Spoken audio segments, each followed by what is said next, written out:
Hello, I'm Dr. Olivia Rose. In today's Wellness Minute, let's talk acne and CBD.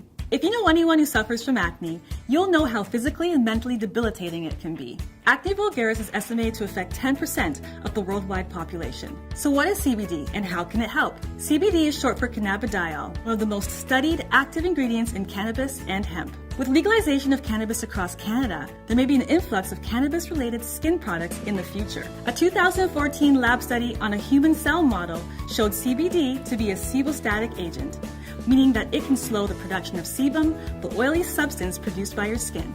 And this may translate into a reduction of clogged pores trapped with dead skin cells and potentially less acne. So look out for CBD.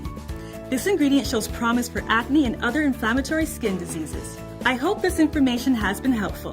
For more of my blogs about CBD, be sure to check out the VitaRock blog.